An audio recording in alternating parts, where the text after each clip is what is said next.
Olá pessoal, nós seguimos com as nossas aulas de Direito Penal. Vamos continuar o estudo dos crimes contra a família. Eu quero retomar o estudo com vocês do que nós fizemos nas aulas anteriores a partir do artigo 241. Tá? Antes disso, vamos só relembrar como é que está estruturado o título dos crimes contra a família. Então, o título 7 da parte especial do Código Penal, que fala aí dos crimes contra a família, ele tem o capítulo 1º dos crimes contra o casamento. A gente já conversou sobre esses artigos em aulas anteriores, e nós vamos hoje começar sobre os crimes contra o estado de filiação. Vocês acham aí a partir do artigo 241. Então vamos lembrar que o Código Penal protege as relações familiares de variadas formas. Então ele vai proteger o casamento, ele protege o estado de filiação. Daqui a pouco a gente vai ver os crimes contra a assistência familiar. Então, por que ele faz isso? Porque ele entende que as relações interfamiliares, elas não são apenas complexas, como elas merecem realmente ter uma proteção um pouco mais específica. Protege no primeiro momento o casamento, aqui a gente tem aqueles crimes de bigamia, dentre outros, e ele também vai proteger uma relação que é muito cara, por uma série de consequências, que é a relação familiar. Então, a relação pai-filho, a relação de paternidade. Por que isso é tão importante? Então, quando a gente trabalha com o direito de família, essas relações familiares, obviamente em todos os seus graus são relevantes, mas essa relação especificamente entre pais e filhos, a relação de paternidade, ela é muito importante, primeiro, pelas consequências sentimentais, afetivas, que ela efetivamente gera. Por exemplo, o próprio direito de família, o direito civil em geral, ele já começa a trabalhar com a questão do abandono afetivo, ou seja, como é que eu resolveria aí a questão do abandono afetivo. Então isso já começa a fazer parte aí do radar, de estudos e mesmo de decisões judiciais que versam sobre isso. Então a questão do abandono afetivo, ela passa a ser realmente algo relevante do ponto de vista do direito civil. Então essa questão das relações de paternidade são relevantes, primeiro, por uma questão, insisto, afetiva, e também por todos os outros reflexos jurídicos que isso importa. Ou seja, as questões de paternidade importarão em questões de patrimônio, questões de sucessões. Então há uma série de variáveis, uma série de circunstâncias que efetivamente a gente precisa observar quando a gente trabalha com esse tipo de relação. Então esses crimes, eles estão aí do artigo 241 ao 243, eles protegem essas relações de paternidade e atribuem aí uma carga criminal a determinadas condutas, exatamente para salvaguardar esse valor. Tá? Então acompanhe comigo a leitura, veja aí a leitura do artigo 241. O artigo 241 define o crime de registro de nascimento inexistente. Artigo 241, promover no registro civil a inscrição de nascimento inexistente. Promover no registro civil a inscrição de nascimento inexistente. Então eu estou promovendo ali a inscrição de um nascimento que na verdade não aconteceu. Eu estou ali diante de uma situação em que aquele nascimento nunca ocorreu, aquela pessoa nunca nasceu com vida, mas mesmo assim eu faço o registro em relação a isso. Rafael, por que eu estou fazendo esse registro? Para o crime, para a configuração do crime, não importa. Se você quer enganar alguém, se você quer criar uma relação financeira com alguém, se você quer simular algum tipo de sucessão que na verdade não existe, ou seja, a motivação pela qual você está fazendo isso, ela é irrelevante. Tá? O que interessa é que eu estou fazendo o registro de uma pessoa que na verdade não existiu. Lembra que o direito civil nos diz que a personalidade, e todos os direitos a ela respectivos passa a existir com o nascimento com vida. Então, O nascimento com vida, não apenas nascer, mas nascer com vida, é isso que garante ao indivíduo a sua personalidade. Então, no direito civil, o nascimento com vida faz com que eu incorpore de forma automática, efetivamente, todo o acervo de valores, de bens, de patrimônio que eu posso vir a ter. Isso é importantíssimo, por exemplo, para fins de sucessões. Porque se aquela criança nasce, respira, tem, portanto, vida, né? Daí porque muitas vezes é feito um exame médico legal para aferir se aquela determinada criança nasceu com vida ou não. Ou seja, ela nasceu com vida, então ela incorporou aquele acervo de valores atribuídos à sua personalidade, mesmo que em momento seguinte, né, em poucos minutos ou poucas horas, ela venha a falecer, ela existiu, ela incorporou patrimônio e ela efetivamente vai trabalhar com esse conjunto de fatores, esse conjunto de elementos que fazem com que ela possa ser, aspas, do ponto de vista jurídico, aspas, pessoa. Então ela incorpora isso.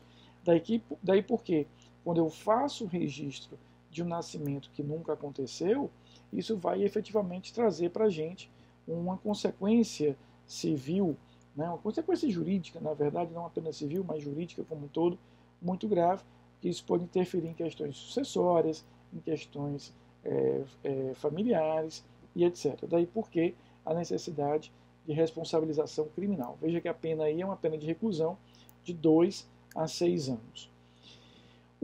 O artigo seguinte fala de parto suposto, supressão ou alteração de direito inerente ao estado civil de recém-nascido. Então veja, no ano 241 não houve aquele nascimento não existiu e obviamente eu faço a promoção, ou seja, eu faço o registro lá no cartório desse nascimento. Vamos aí ao artigo 242. Dar parto alheio como próprio, registrar como seu filho de outrem, ocultar na recém-nascido ou substituí-lo, suprimindo ou alterando o direito inerente ao Estado Civil. Vamos organizar cada uma dessas figuras, porque é um tipo que a gente vai definir como um tipo penal misto ou alternativo. Eu tenho aí vários núcleos, vários verbos que eu tenho que considerar. Então, eu tenho aí vários verbos a considerar. Dar parto alheio como próprio. Aqui a gente precisa lembrar algo que ficou muito conhecido há umas décadas atrás. Hoje, claro que eu não posso dizer que não exista, mas talvez exista um pouco menos. A gente tem tido alguns expedientes, alguns projetos, algumas atuações do Poder Judiciário para minimizar um pouco isso. Mas eu estou falando do que nós chamamos de adoção à brasileira. Tá? O que é isso? O processo de adoção, que é um processo, obviamente, formal e controlado pelo Judiciário, então, para que eu deseje, para que eu possa adotar, eu tenho que me habilitar numa determinada fila, preencher algumas condições, ter um acompanhamento de todo um processo pelo Poder Judiciário, para só então eu ter condições de efetivamente estar habilitado e concorrer para aquele processo de adoção. Então tem toda uma formalidade aí que eu preciso efetivamente observar, obedecer. Quando eu parto para o que a gente vai chamar, repito, de adoção à brasileira, eu burlo todo esse processo. Né? Então, aquela história de que colocaram uma criança na minha casa, ou eu tenho um conhecido que tem uma criança e não quer criá-la, ou uma conhecida que está grávida e não quer depois criar aquela criança. Então, eu tomo essa criança e faço o registro como se fosse meu filho. Aí nós chegamos no artigo 242, ou seja, eu faço o registro como se filho meu fosse o filho de outra pessoa. Então, eu estou transferindo indevidamente toda uma linha sucessória sem o devido, a devida tutela, chancela judicial. Então, quando ele fala em dar parto alheio como próprio, é exatamente o que a gente vai ter dentro dessa perspectiva. A ideia de que a gente vai ter aí uma um processo de adoção burlado, né? Eu estou dando um drible, por assim dizer, em todas aquelas formalidades do processo de adoção e faço ali o registro como se aquela criança fosse meu filho sanguíneo, né? Quando na verdade não é. E ele continua: registrar como seu filho de outro, ocultar recém-nascido ou substituí-lo, né? Então imagina que eu oculto um recém-nascido ou eu troco, eu substituo aqueles recém-nascidos por algum motivo, né? Uma novela da Rede Globo que ficou famosa no Brasil, que era exatamente isso, ou seja, a mãe e a filha tinham filhos no mesmo momento, o filho da filha, digamos assim, né? Chamados Por Amor, essa novela, o filho da filha morria e ela substituía, ela trocava aquelas crianças para evitar com isso um sofrimento à filha pela perda do seu bebê. Então, isso é o artigo 242. Veja que aqui a gente está falando de um crime de ação penal pública, onde não interessa a minha motivação, não interessa se aquela motivação tem algum tipo de elemento diferente, tá? O crime vai existir. Dependendo de determinada motivação, que a gente vai ver daqui a pouquinho no parágrafo único, eu posso ter uma atenuação, uma diminuição da pena, mas o crime existe de qualquer maneira. Mas veja aí a parte final do artigo: suprimindo ou alterando o direito inerente ao Estado civil. Então eu estou fazendo todo esse processo com a supressão desse direito, que é um direito próprio, inerente, essencial ao Estado civil. Então, quando eu dou parto alheio como próprio, quando eu substituo bebês, quando eu faço essa determinada atuação, o que eu estou aqui pretendendo é efetivamente prejudicar o direito de alguém ou criar um direito que na verdade não existe. Veja que ele fala em termos gerais aí da alteração de qualquer tipo de vínculo decorrente, derivado desse Estado civil. Então a gente vai ter o Estado civil alterado. Por quê? Porque eu estou retirando aquela criança de uma linha sucessória original que ela tinha, eu estou lançando aquela criança para uma linha sucessória que ela não fazia parte. Então, todas essas alterações, todas essas mudanças acabam fazendo com que esse crime venha a existir. Tá? Então, o crime, repito, que é um crime de ação penal plurima, eu tenho várias condutas diferentes, deve ser observado, e o que nós vamos ter aqui em relação a esses crimes é esse conjunto de atributos, esse conjunto de fatores que merecem essa atuação. Eu queria destacar especialmente o parágrafo único. Ele vai falar o seguinte: então veja, a pena do artigo 242 é uma pena de reclusão de 2 a 6 anos, portanto a mesma pena do crime anterior, tem igual gravidade, mas veja aí o parágrafo único. Parágrafo único: se o crime é praticado por motivo de reconhecida nobreza, pena detenção de 1 a 2 anos, podendo o juiz deixar de aplicar a pena. Veja que ele traz aqui um componente interessante, que é o que a gente vai chamar de reconhecida nobreza. Então eu tenho aqui um elemento que é as situações que ocorriam muito em décadas anteriores. Repito, eu não posso ter a ingenuidade de dizer que não ocorrem ainda hoje, mas elas ocorriam bastante em décadas anteriores, que era o seguinte: o avô da criança fazia o registro de seu neto como se fosse, na verdade, seu filho. Então, o avô fazia o registro do seu neto como se, na verdade, fosse seu filho. Eu tinha aí, efetivamente, esse motivo de reconhecida nobreza. Então, acontecia muito, por exemplo, em cidades menores, em cidades do interior, em que você tinha ali, efetivamente, uma sociedade um pouco mais conservadora e etc. E aquela moça, ao ficar grávida, muitas vezes a sociedade a rejeitava ou tinha aí uma rejeição social, e a alternativa que o pai encontrava era fazer o registro daquela criança como se na verdade fosse filho dele.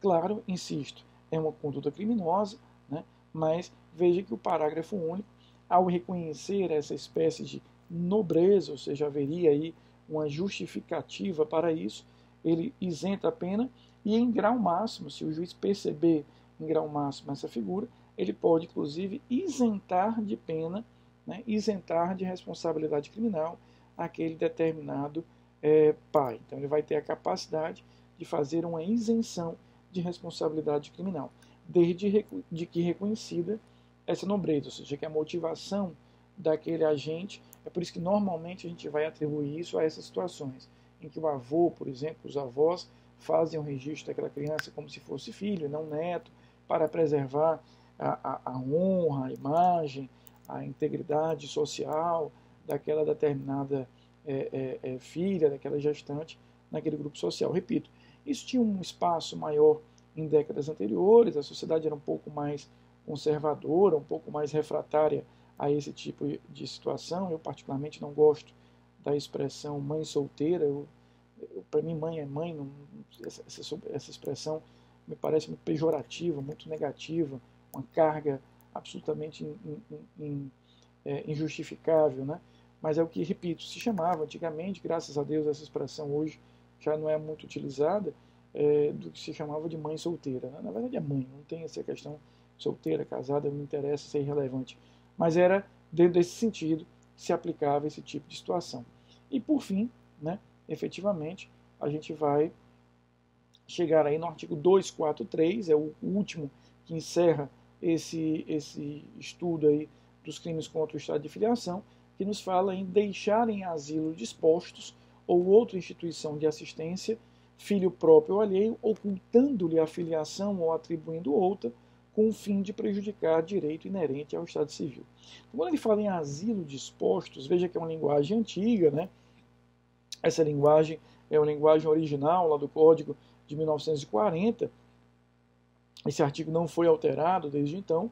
Asilo disposto é o que a gente vai chamar de orfanato, uma instituição de alguma forma filantrópica de cuidado, de proteção de menores, né, de crianças que são desassistidas. Então, o crime é que existe quando eu deixo naquela instituição, né, filho meu ou filho de alguém, mas com que objetivo?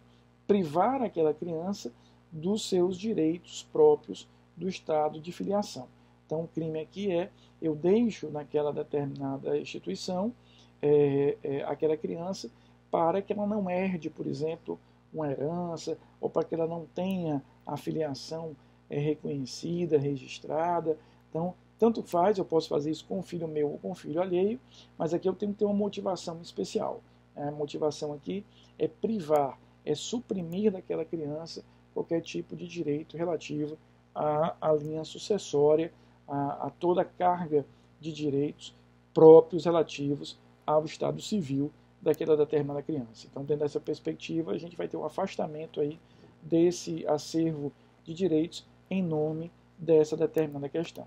Tá? Então, o crime aqui existe quando eu deixo essa criança ocultando-lhe a filiação, claro, que é diferente da situação em que, por exemplo, eu não tenho condições materiais, financeiras de criar aquela criança e muitas vezes até visando ter